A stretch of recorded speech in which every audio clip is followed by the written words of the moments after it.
대한민국 헌법에서 규정하고 있는 계엄의 조건은 헌법 제77조이랑 전시사변 이에 준하는 국가 비상사태에 있어서 병력으로서 군사상을 필요에 응하거나 공공의 안정질서를 유지할 필요가 있을 때만 법률이 정한 바에 의하여 계엄을 선포할 수 있게 되어 있습니다. 아마도 본능적으로 신원식 증인은 이러한 사항을 알고 있지 않았나, 그래서 계엄을 반대하지 않았나, 그렇게 저는 생각이 들었습니다. 피청구인은 야당에 대한 경고성 그리고 짧은 계엄을 했다고 주장을 합니다. 그런데 경고성이라면 비상계엄 선포문에 옐로우 카드가 아닌 레드 카드보다 더 심한 야당과 국회에 대한 용어는 쓰지 않지 않았을까라는 생각이 듭니다. 국회를 범죄자 집단의 소굴이라고 표현했고, 또 이게 야당을 지칭한 거라면 더 문제가 있을 텐데 국회 야당을 지칭한 걸로 보이는데요. 국민의 자유와 행복을 약탈하고 있는 폐악질을 일삼는 파렴치한 종북 반국가 세력을 일거에 척결하고자 계엄을 선포한다고 했습니다. 과연 이게 국회에 대한 경고성과 어울리는 용어일까, 이런 생각이 들었습니다. 그러면서 줄탄핵, 예산 폭거, 특검 이런 것을 예를 드는데요. 이 탄핵과 예산과 특검은 엄연한 대한민국 국가에서 헌법적으로 법률적으로 보장하고 있는 국회의 권한입니다. 그 권한 행사가 마음에 들지 않는다 하여 국회를 척결의 대상, 반국가 집단, 범죄자 집단의 소굴로 국회를 인식했다면 이것이 과연 경고성이었을까라는 의구심은 저는 가지고 있습니다. 국회에 대해서 줄탄핵 말씀하시는데, 국회에 있는 저로서는 늘 거부권이라는 말로 돌려보내드리고 싶습니다.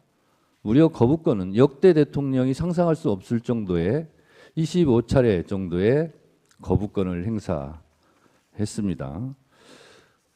정말 경고성이었다라면 그냥 경고하면 될 것을 헌법에서 보장하고 있지 않는 엄연한 헌법 파괴 행위인 국회에 군대를 보내지 말았어야죠.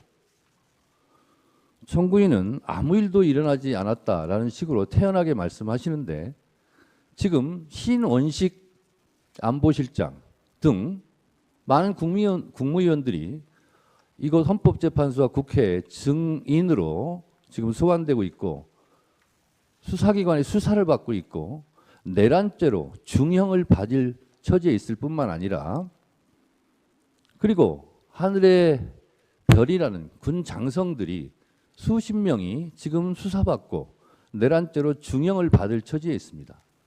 이것을 대통령 단 한 사람의 지시, 명령에 의해서 수행한 사람들이, 이렇게 수많은 사람들이 고통을 받고 있는데 이런 상황에서도 아무 일도 일어나지 않았다라고 말하는 인식에 저는 동의할 수 없고, 아무 일도 일어나지 않았다라고 말하기에 앞서 아무 일도 하지 말았어야죠. 그렇다면 이런 일이 없었겠죠. 그래서 오늘 또다시 두 가지만 말씀드리자면, 제가 국회 소추위원으로 법사위원장으로 간첩죄에 대해서 거대 야당이 막았다고 그러는데 저희는 막은 적이 없습니다. 법안 소위나 그리고 법사위 전체회의에서 여러 가지 조정할 필요가 있고 좀 심사숙고할 필요가 있기 때문에 공청회 등 그런 수기 과정을 거치자라고 해서 지금 보류되어 있는 상태지, 야당이 결코 막았거나 이것이 간첩죄가 무산됐다거나 한 일이 없습니다. 그리고 아까 증언 과정에서 나왔다시피 초급 간부에 대한 국방 예산은 정부의 편성권을 갖고 있는 편성을 자체를 하지 않은 걸 가지고 야당의 책임을 떠넘기는 것은 참으로 비겁한 일이다, 이렇게 생각이 들어서 하나하나 팩트 체크도 진실이 드러나고 있는 만큼 또 야당에 대한 경고성 계엄은 결코 아니었다라는 생각이 저는 듭니다. 이상입니다. 예, 본인께 의견 전술 기회 드리겠습니다. 아까 그 소추 위원장께서 이런 줄탄핵, 예산, 입법의 폭거가 국회의 권한이라고 얘기를 하셨는데 비상계엄의 선포와 그에 따르는 후속 조치도 엄연히 헌법상 대통령의 권한이라는 점을 말씀드립니다. 그리고 아무 일도 일어나지 않았다는 것은 바로 이 소추위원단과 민주당에서 만들어낸 내란 프레임으로 만들어낸 체포, 누구를 끌어내는 일, 그런 일이 전혀 일어나지 않았고 국민들에게 어떤 군인들이 어떤 억압이나 공격을 가한 사실이 전혀 없고 오히려 계엄 상황에서 경비와 질서 유지를 하러 간 군인들이 오히려 시민들한테 폭행을 당하는 그런 상황이었다는 그런 말씀을 드리고 정말 아무 일도 없게 되어야 한다고 생각합니다. 그리고 아까 지금 간첩법과 뭐 이런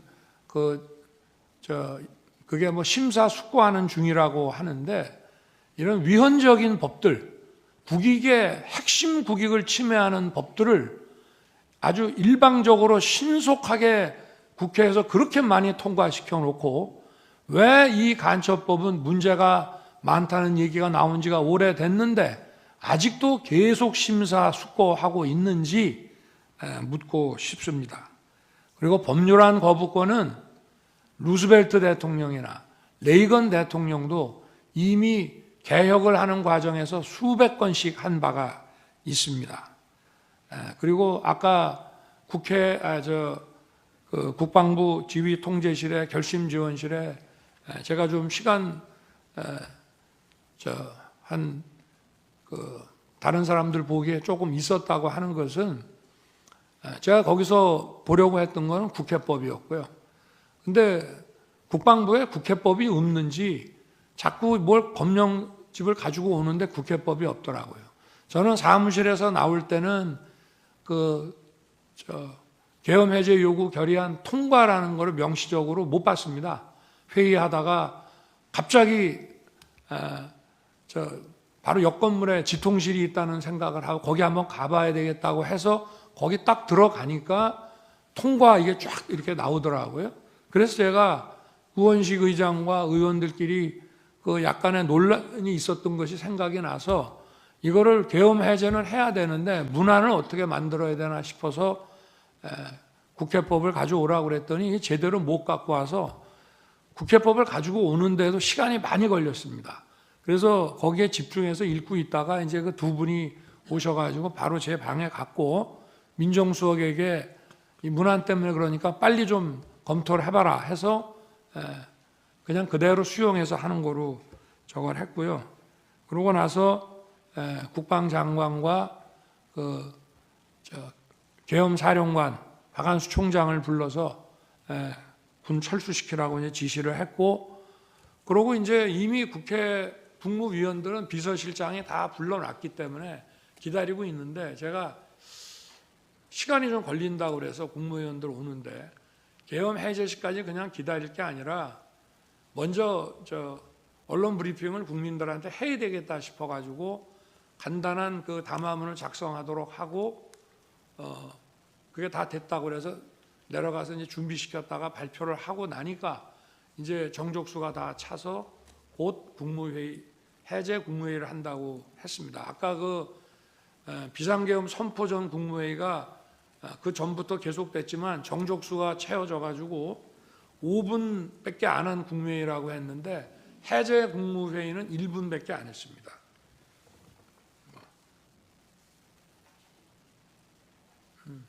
아니 그리고 간첩죄 개정 문제도 개정하기로 여야가 이미 합의를 다 해놓고 그 중국인 그 문제가 생기니까 갑자기 야당에서 보류한 거를 다시 한번 말씀드리겠습니다. 네, 이상입니다.